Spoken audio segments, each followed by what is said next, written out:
There's nothing greater in life than to understand one's emotions, although usually when you're in conflict with yourself, there's only so much you can understand. These are stories of opportunity, of the time when you lose yourself, when you have lost yourself. You're willing to let others pick you up and bring you back to where you once were. Even if it's not the same, at least it's something. This is recovery. When usually you want to talk about your recovery, you don't want to talk about it. The last thing you want to do is let people know how vulnerable you are, how miserable you are, how much you don't want to admit to the human fault. That happened to me years and years and years ago. I'm 32 now, going to be 32, and I have to say that for a long time, I had my own issues with coming to myself, with allowing myself to feel. I'm still and will ever be grateful to God Himself for bringing me to a renewal of what I should be. I grew up in both the LA area and the Inland Empire, in the Temecula area. The opportunity to have a family. We were a family of five. There was 3 kids. My mom and my dad. My dad used to be an entrepreneur in himself. He used to actually do carpet care. We lived in LA at the time, and my dad had already paid off a house there, so we were living quite comfortably. When I was 6, I'm gonna be 7, I believe that we moved to the Temecula area because my mom was not thrilled with having her children grow up with, gangs and not the best role models. Although I will have to say that our area wasn't infested with it. Not that I could have ever seen. I was young, but yet I still remember quite a bit of it. So we moved. We moved to Temecula, and we were the only Hispanic family on the block. And there was about, if I'm not mistaken, about 14 to 16 families on that block, and we were the only Hispanic ones. We experienced racism at its best, unfortunately. There was a lot of trying to fit in, and that wasn't the case, unfortunately. We didn't fit in. We were different. And at the time in 1990, it was evident. It was unheard of. I'm the youngest. At the time, I was the youngest of 3. And we had our roles. My older sister was the oldest. My older brother was the middle child, and I was the baby. I could cry and I can get anything I want sometimes. But at the same time, I knew I was different. I knew that there was something different about me. And, out of the 3 of us, I got to say that my sister is my biggest confidant. She is the one that'll destroy anyone, should anyone talk about me or anyone want to destroy me. She will not be your best friend, I'll tell you that. My older brother was different. My older brother was wanting to have this battle, constant emotional battle with me. And it was always that Eric gets everything he wants, Eric gets this, Eric gets that. In reality, it wasn't like that. And I can tell you head on that it was not like that. We both, actually the 3 of us got what we were able to achieve within the family. So we really didn't have anything to complain about,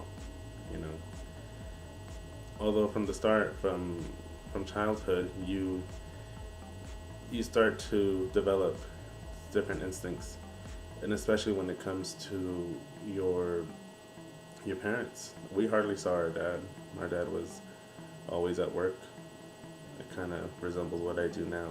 I'm always at work. I hardly see people that I love, but they know that they always have my support.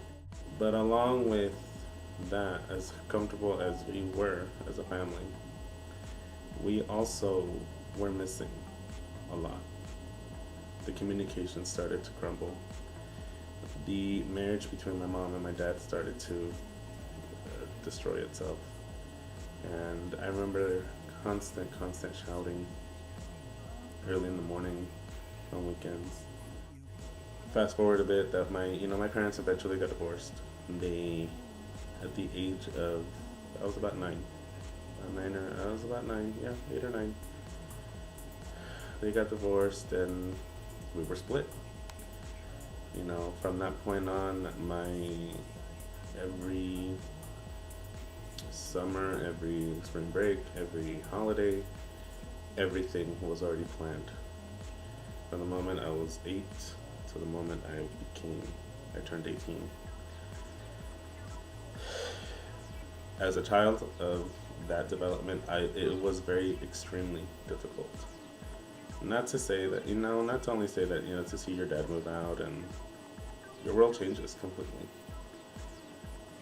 I didn't have the support of my brother. My brother was always on his own tangent, and he was always hating on something or someone, and it was what it was. When my older brother came along, he changed the dynamic.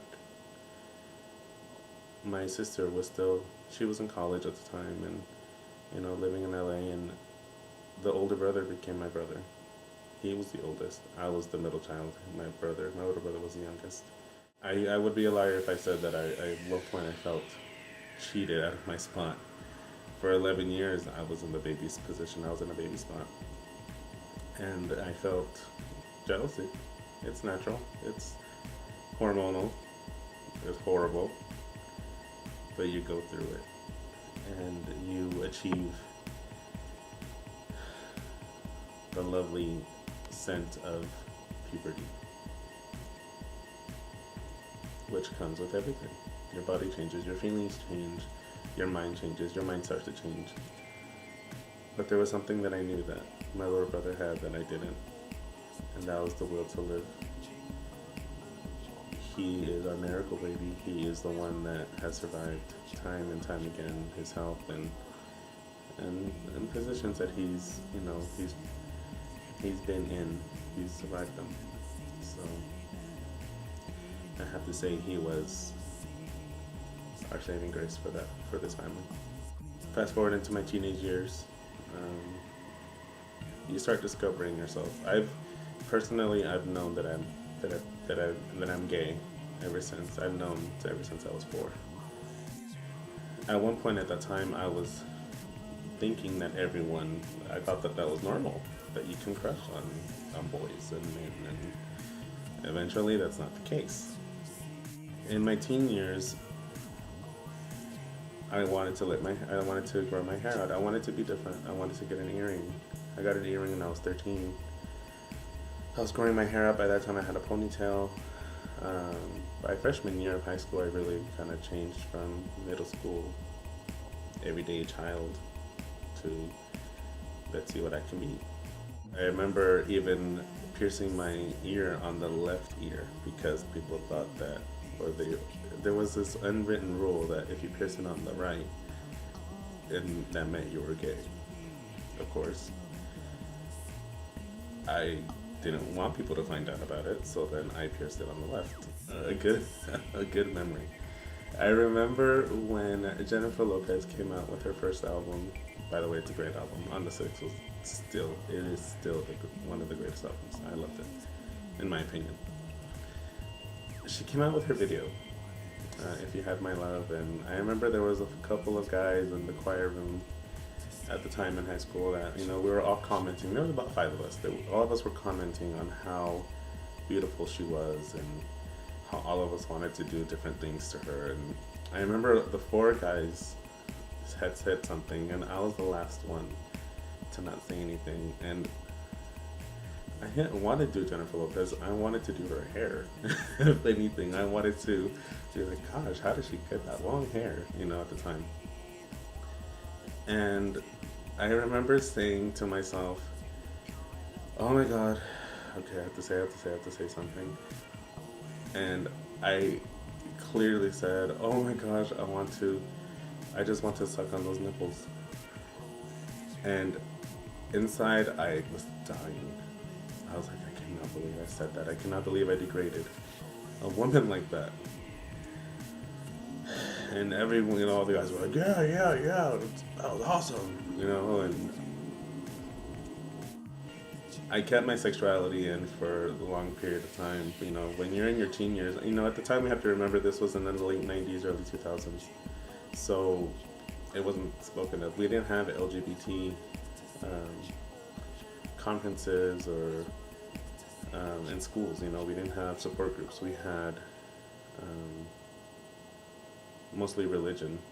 We had people who were barely expressing their love of God. We had people who had the opportunity to form a group to celebrate God. And I remember I thought to myself I had to be against it because that's what gay people do. They're against it. At home, my mom would, constantly grill me of, do I have any girlfriends? I never talked about girls. I always secluded myself in my room, ate saltines and tartar sauce every Friday. That was my ritual every Friday night. The time came when you're 14, you're 15 years old. How do you tell her, hey mom, I'm not into girls, I want to explore having a boyfriend instead.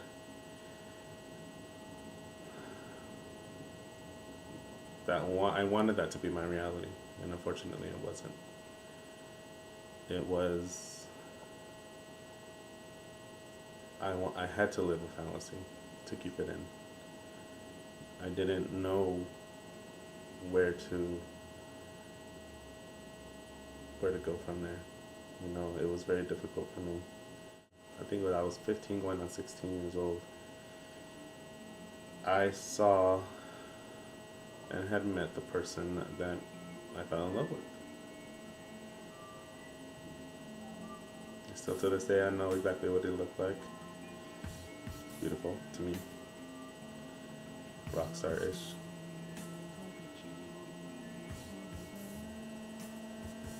I knew we would have some sort of a bond. And usually when you start crushing on someone, you're just like, oh, I'm just a crush. I'm just not going to go any further. It's not going to do anything. Well, you can't stop yourself from that. You can't help yourself but to continue on and feeling things, and then you get closer, and things just, they are what they are. By senior year, I was enthralled. I loved every moment I could spend with him. I loved every moment I had. I hated pep rallies because it would cut our time in half, which was dumb. And I was like, why are we gonna have these stupid pep rallies, for football players that are never gonna win a game? And it's cutting my half in time with him, and talk about being angry, right? Just complaining about everything as a teenager, and complain about life, how life is just ruining, and pep rallies ruined me. So, good job, pep rallies. At home, I started to change a bit with the crush. And then my mom caught on. She caught on with, you're feeling really happy, you're smiling all the time. I was a dark kid. I loved black, and I loved staying in my room, and I didn't want to go to church at the time. She caught on quick. I started wearing light colored clothing. I started being happy and listening to lighter music, and she caught on quick. So she knew that something was up. She knew something was going in. Something was going into my heart. The day came when I had a birthday celebration, and it was my senior year actually. Starting with the senior year, I had a birthday celebration. My mom gave me $100 to go and have dinner with my friends at Chili's because, being that it was going to be my last year, she dropped me off and she said, go spend it with your friends and have fun. He was there, of course. There's a picture that has, me hugging him and him giving me a peck on the cheek. Of course, when the pictures came back, I wanted to hide that picture from my mom because that was for sure not going to make it to her viewing roster. I went after another. So, at the time when you had to take your rolls to get developed at Costco, I went in so quick and I took the picture out and I put it in my pocket. And I remember even looking at the I remember she made doubles at the time, so I wanted to make sure I got the double too. And that way she couldn't see it. Well, she didn't see it when, she got all the pictures. And of course I had put it into a frame. I cut the picture out and I put it into a frame that I really liked. And I put it on my desk. That's when everything went crazy. That was the start of it all. My senior year, my mom didn't work. She got hurt at work and she became a household mom, which was great to have because, I didn't have to wake up so early. I didn't have to, wait for her all hours of the night, all hours of the day for her to pick me up. School was out at 2:30 and I would get picked up at 5:30, 6 o'clock. So she would drop me off at school at 7:15, 7:20, and I would come home and she picked me up at 2:30, 3 o'clock, so it was perfect. I remember that day though, that when she picked me up, she was very quiet. Granted, again, my mom is a moody person. She would hear screaming on weekends and we were lazy and we were good for nothing and so much we would hear that we're just like, okay, whatever. They were actually like terms to me, they were terms of endearment at the time. It just kept going one after the other and I was like, okay, yeah, I'm good for nothing, I'm this, I'm that.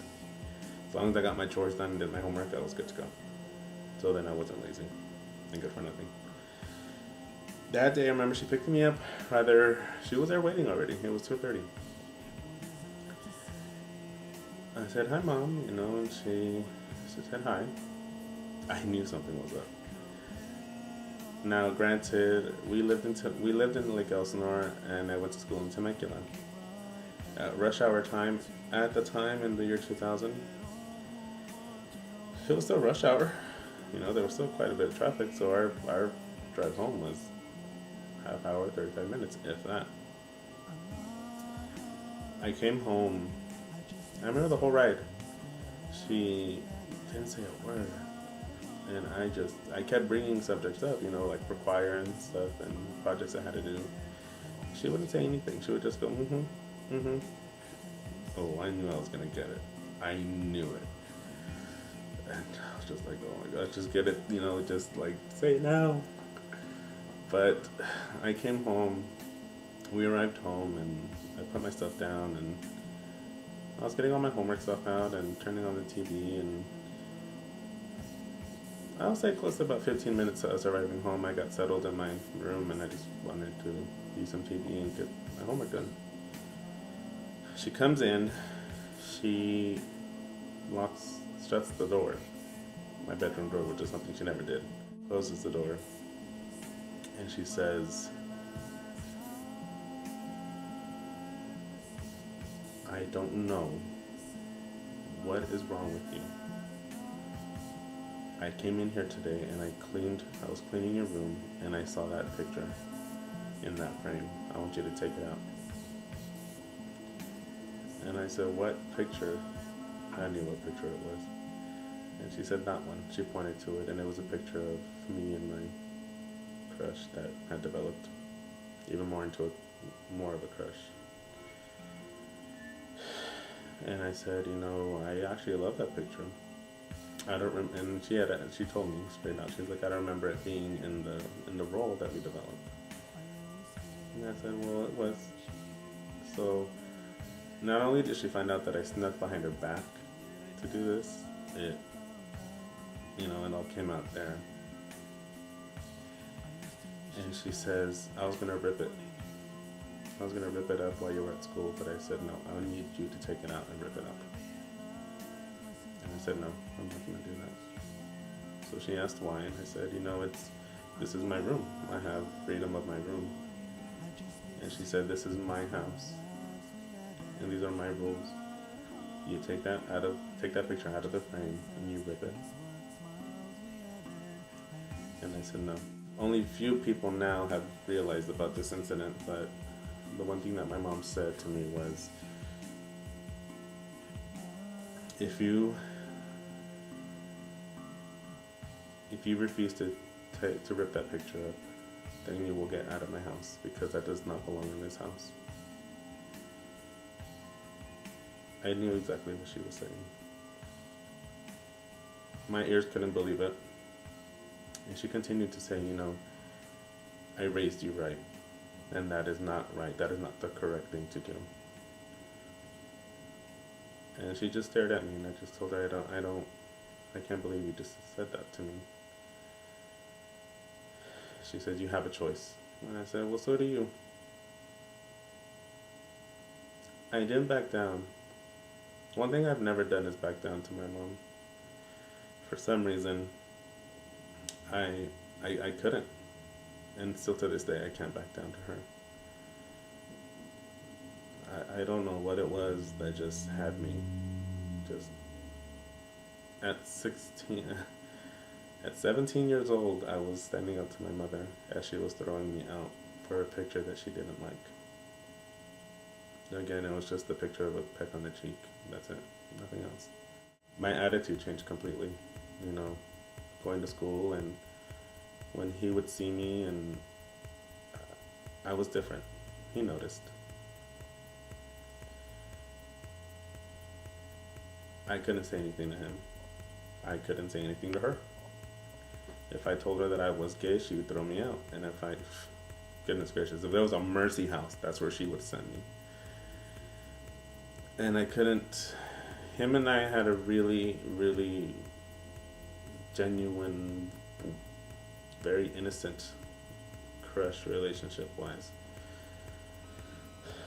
There was no talk of us being gay. There was no talks of us being anything, but we just had this mutual feeling towards each other. And it went on that was the second year that it went on. And I couldn't say anything to him about what my mom had said, because then that would make him hate her.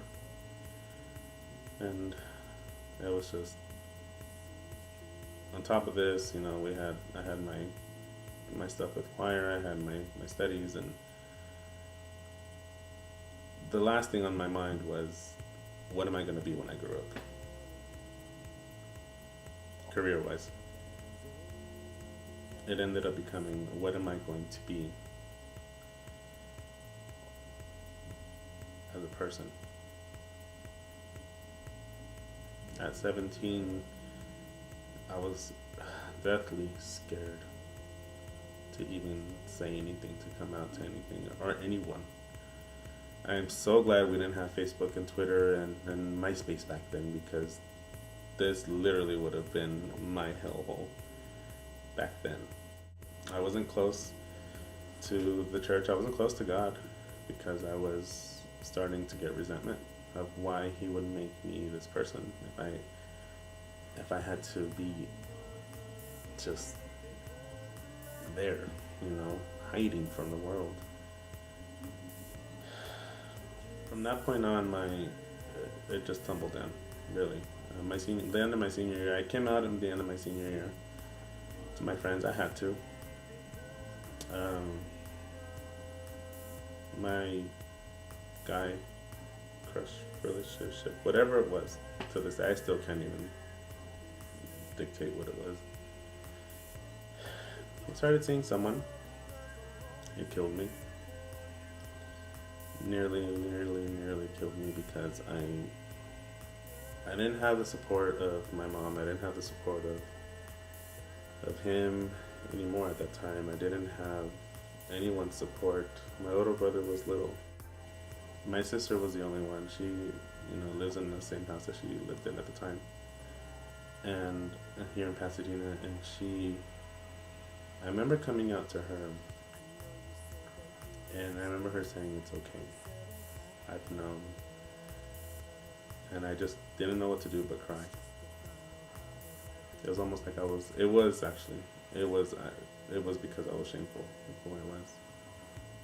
I was lying to everyone for so long. I was denying myself for so long that I felt shameful about myself. And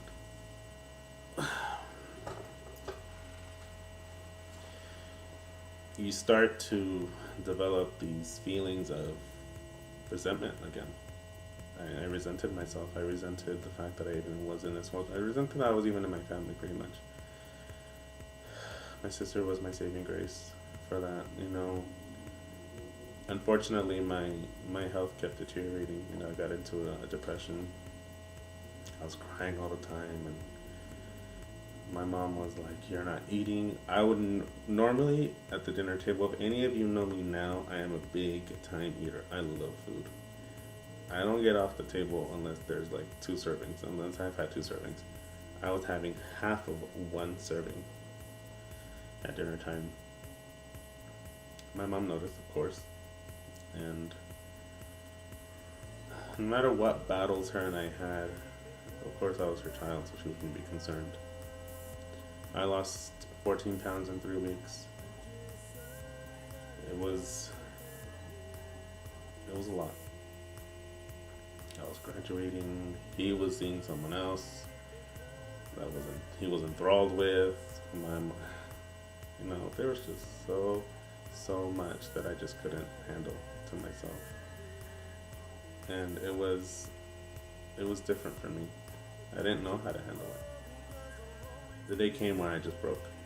I broke down completely. And the day I broke was not pretty. Of course, you contemplate everything at the time. When you're a kid around that era of time frame, you contemplate, anything from suicide to this to that and everything. It just doesn't add up. Thankfully,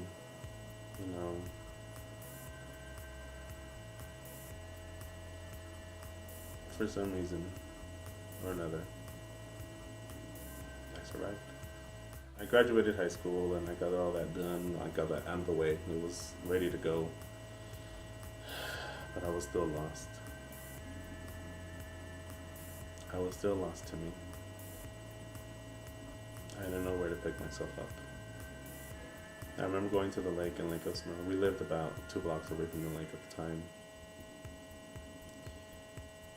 And I remember seeing people happy, seeing people thrilled and, enjoying the summer air. And I had nothing to do but hate on them because I was so miserable. I wanted to be happy. I wanted to be like them. But there was so much constraint. I was literally put into this box. I didn't know where to break out of. I was just like, oh my God, there was so much, so much in there. I went away with my sister for about 2 months to get better, and most of you have seen, my pictures recently of me having braids and how different I looked. And a lot of people have been really, really gracious and they've said, you look so good. And unfortunately, and I thank you all for saying that, unfortunately, I wasn't feeling good. I was a very lost 17-year-old who wanted to find his way. And my sister, my brother-in-law, and our best friend they were there to help me through that beginning of that transition to become a better person, to get uplifted. My sister gave me 2 journals, I remember. I used to write songs at the time, so I would write. I finished a whole journal based on that.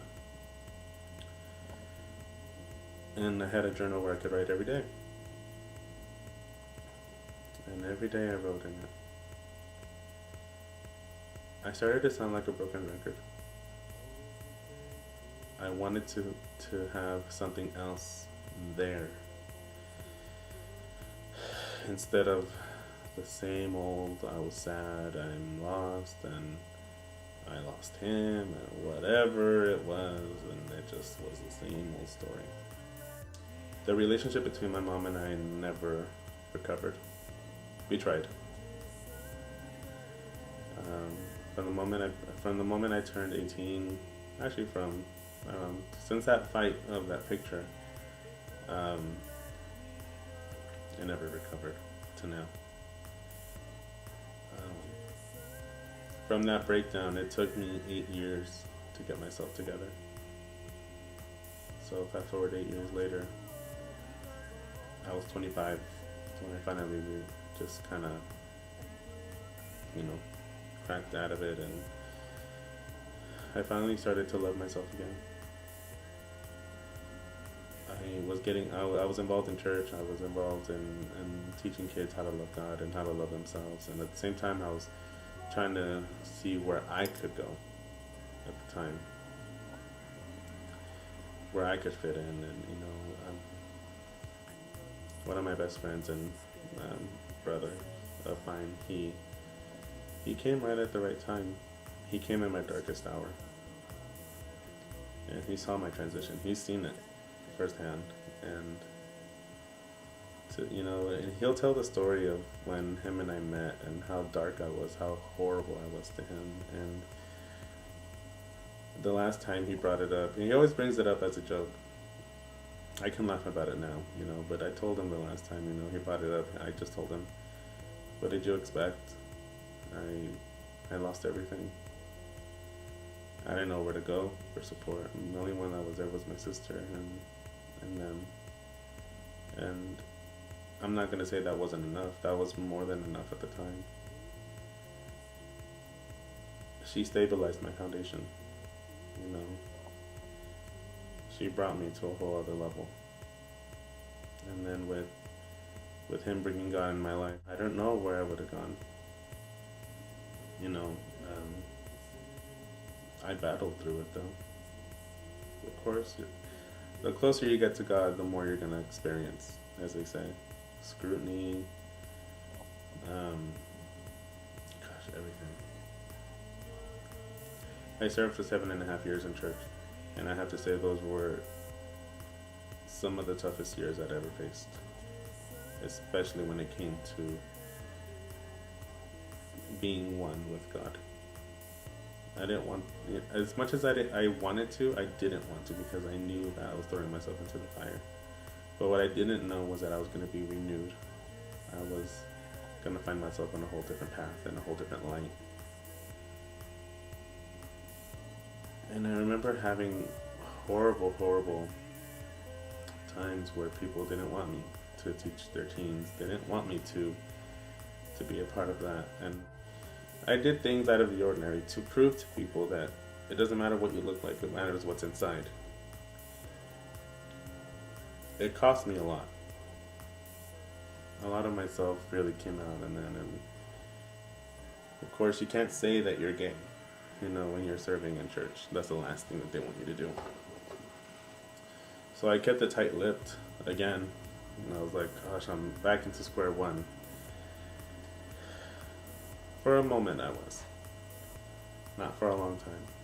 My mom started resenting a lot of the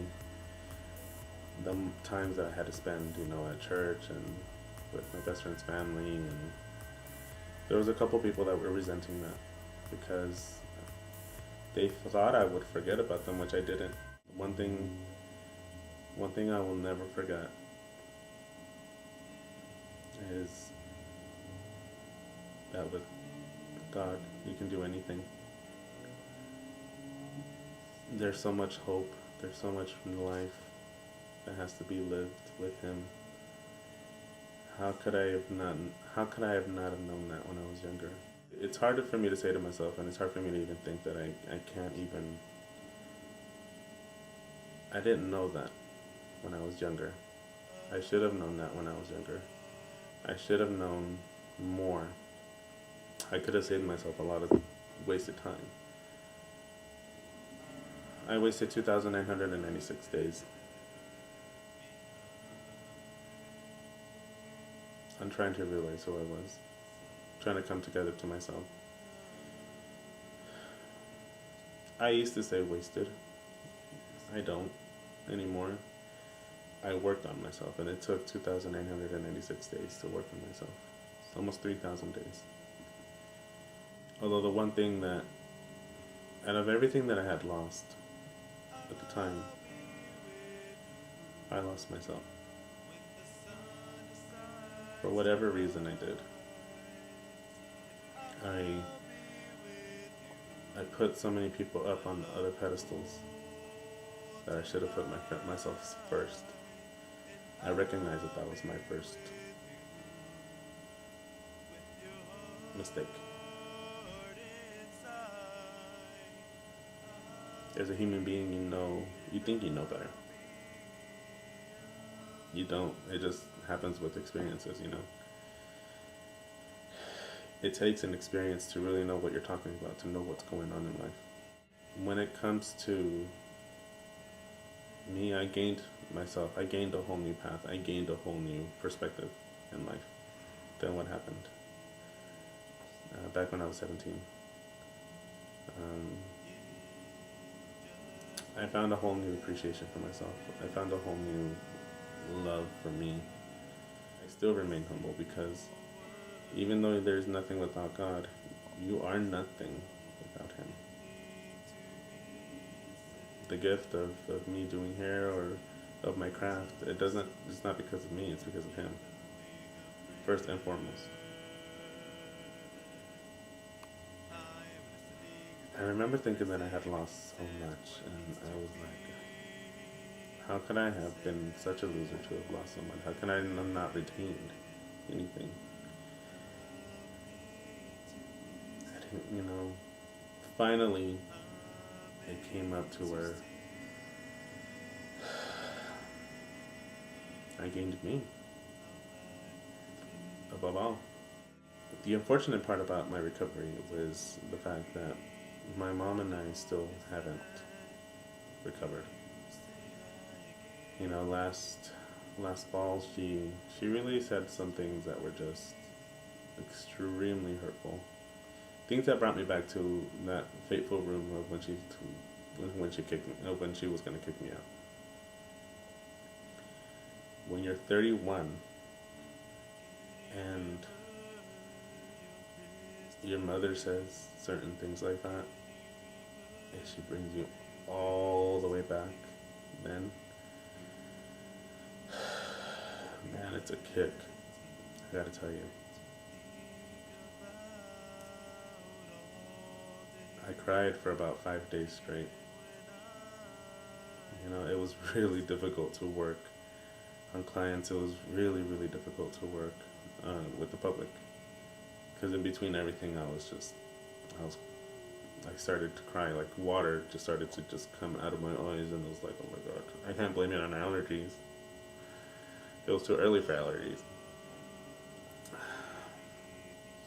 From time and time again, you learn to live with yourself. You learn to live yourself. You learn to keep, and you learn to throw away what doesn't work. It's easier said than done when it comes to someone that gave birth to you. I know where she comes from when she says things like what she had said. I know her world all too well. I know her background all too well. It still doesn't excuse it. I've tried to find some peace with it. I really have. I've prayed about it. I've spoken to God about it. The one thing I did tell her, though, in one of our last conversations, I did tell her that I didn't need her anymore. That my life was really different. It was on the upside, and I didn't need her anymore on that behalf. She was not happy about it, about what I said.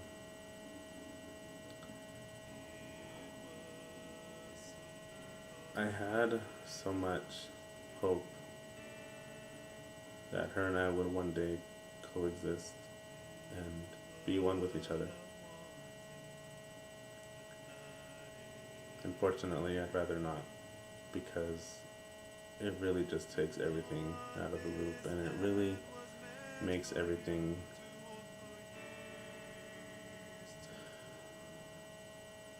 it doesn't make it right. For whatever reason, her and I have to be where we have to be. I can't help it. She can't help it.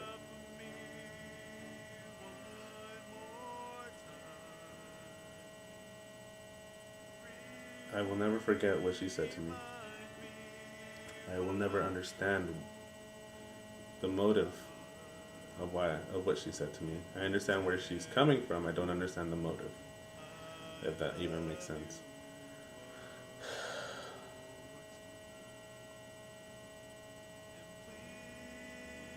I try to forget the words, but I can't. I can't forget her tone. I can't.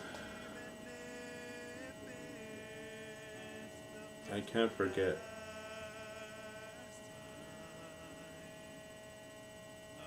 that at one thriving point in my life that she even loved me.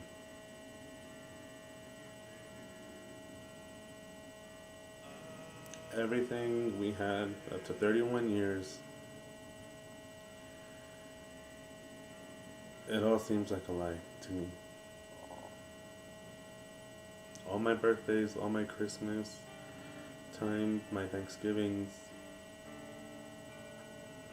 every time she would call me just to say hi, if that,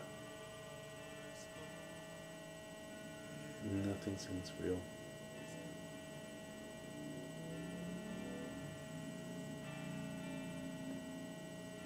It won't ever be real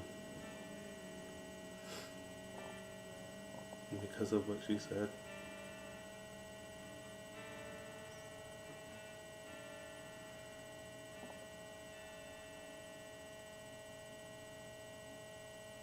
And that's something I have to recover from.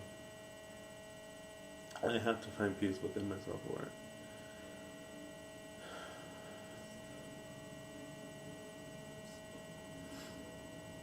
I can't do it alone. I won't do it alone.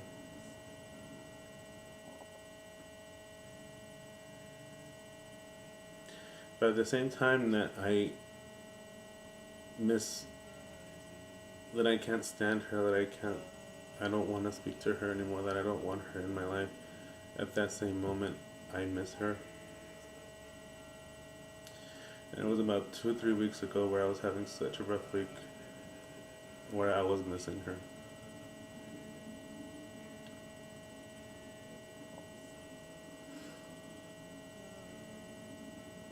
I was missing her voice. I was missing everything that she would say, positive, if it ever came out of her mouth.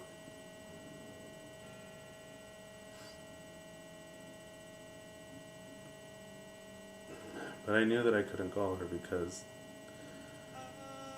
I would hear it all over again. It would be chaos all over again. I found peace at one point. I know that this time around it won't take me as long as it did.